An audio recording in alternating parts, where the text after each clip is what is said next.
네, 이어서 LC 회로와 조셉슨 정션에 대해서 얘기를 하도록 하겠습니다. 우선 LC 회로에 대해서 먼저 말씀을 드릴 텐데요. LC 회로는 단순하게 인덕터랑 캐패시터 이렇게로 구성이 되어 있는 회로를 얘기를 합니다. 네, 이 안에서 이제 전류와 전하 그리고 앞에 설명드렸던 그 자기 선속과 그다음에 전위가 어떻게 변하는지에 대해서 살펴보기 위해서 이 회로에 대해서 키로이오프 법칙을 적용해야 하는데요.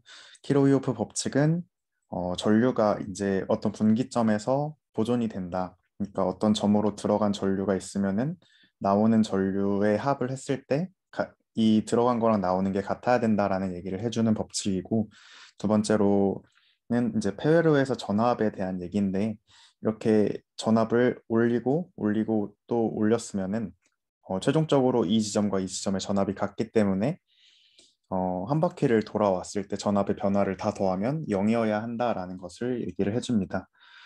이 회로에서는 저희가 L이랑 C밖에 없기 때문에 측정기에 걸리는 이제 전압과 인덕터에 걸리는 전압을 더해주면은 그게 0이 돼야 한다라고 정리를 할 수가 있습니다.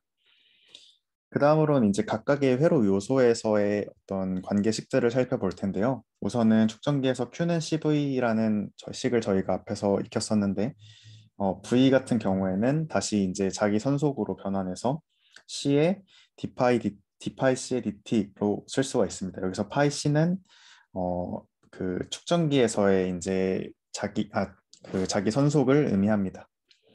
마찬가지로 인덕터에서도 앞에서 얘기했던 식인 파이 L은 L 곱하기 I다라는 식을 써주게 되면은 인덕터에서 일단은 관계식을 정리하게 될 수가 있습니다.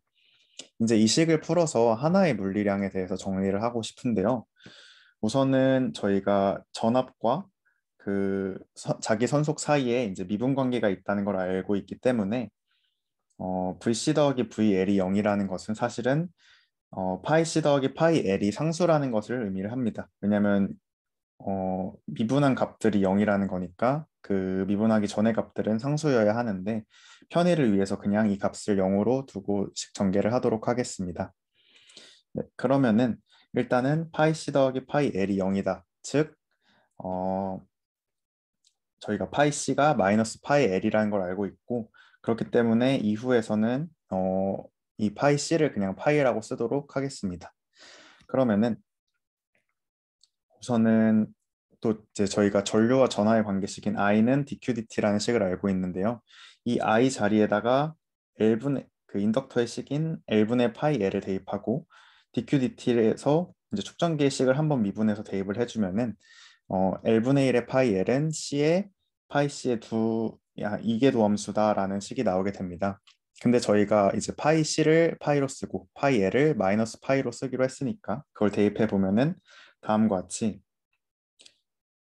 파이를 두 번 미분하면은 파이가 나오고 앞에 어떤 LC분의 1이 튀어나오게 된다라는 것을 확인해 볼 수가 있는데요. 저희가 어떤 함수를 두 번 미분했는데 그 마이너스가 붙고 자기 자신이 나오는 어떤 함수를 생각을 해보면은 대표적으로 삼각함수가 있겠죠. 네, 그래서 이제 어떤 사인 뭐 오메가 t라는 함수가 있으면은 얘를 한 번 미분하면은 오메가 코사인 오메가 t가 될 거고, 한 번 더 미분하게 되면은 마이너스 오메가 제곱 사인 오메가 t가 되는데요. 이 관계에서 저희가 뭘 알 수가 있냐면, 이 방정식을 만족하는 파이는 지금 보면 앞에 오메가 제곱이 튀어나와 있는 거랑 이 결과를 비교해 보면은 오메가가 루트 LC분의 1이라는 것을 알 수 있죠. 그래서 어떤 각진동수 루트 LC분의 1로 진동하는 값이 될 거다라는 것을 알 수가 있습니다. 이걸 다시 얘기해 보면 무슨 얘기냐면, 어, 저희가 앞에서 배운 식들을 다 배제하고 그냥 이 축전기랑 인덕터만 있는 경우라고 생각을 하면은, 이 축전기에 전하가 처음에 쌓여 있다고 하면은 어, 있고 여기 전류가 흐르지 않는 상황이라 하면은 당연히 이제 양쪽의 전압을 맞춰주기 위해서 이 방향으로 전류가 흐르겠죠. 이렇게 흐르다가 이제 결국은 저항이 없기 때문에 어느 순간 보면은 이런 식으로 전하가 역전되어 있고, 그 다음에 이 진동이 계속 반복된다는 것을 의미할 수가 있습니다. 이 Q가 진동한다는 것은 다른 말로 하면은 V가 진동한다는 게 되고, 다른 말로 하면은 선속의 시간 미분이 진동한다는 거니까 선속도 진동하는 게 되고, 즉 저희가 알고 있는 물리량들이 전부 이 회로 안에서는 진동을 하면서 이 진동수를, 이 오메가 제로는 루트 Lc분의 1이라는 진동수로 진동을 하고 있다는 것을 알 수가 있습니다. 그러면 이제 이 LC 회로에 저장된 에너지에 대해서 생각을 해볼 텐데요. 저희가 여기 축전기랑 인덕터에 각각 저장된 에너지가 2C분의 Q제곱이랑 2L분의 파이제곱이라는 걸 앞에서 봤기 때문에 단순하게 이 개에 저장되어 있는 에너지는 2C분의 Q제곱 더하기 2L분의 파이제곱이다라고 쓸 수 있는 것을 알 수 있습니다. 이 LC 회로를 저희가 좀 더 익숙한 역학계와 비교하는 게 굉장히 유용한데요.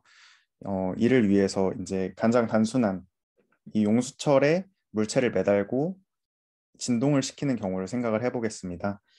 이 용수철의 원래 길이가 여기였다고 하면은 얘가 위치 x만큼 가면은 후계 법칙에 의해서 그 탄성력을 받아서 F는 마이너스 KX를 받게 되고, 뉴턴의 제2법칙에서 F는 ma를 쓸 수가 있는데요.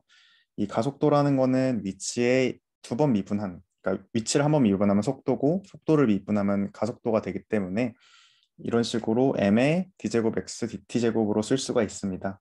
이 식을 다르게 정리하면 다음과 같이 x를 두 번 미분하면 마이너스 m분의 kx다라는 식이 나오게 되는데요. 이 식은 저희가 앞에서 봤던 거와 같이 진동을 하는 식입니다. 여기서는 파이가 진동을 했던 거와 다르게 여기서는 x가 진동을 하게 되는데요.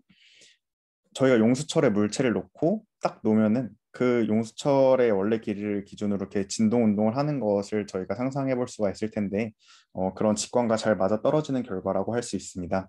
근데 여기서 더 중요한 거는 이 역학에서의 변수랑 이 LC 회로에서의 변수를 두 개를 이제 비교를 해보는 건데요.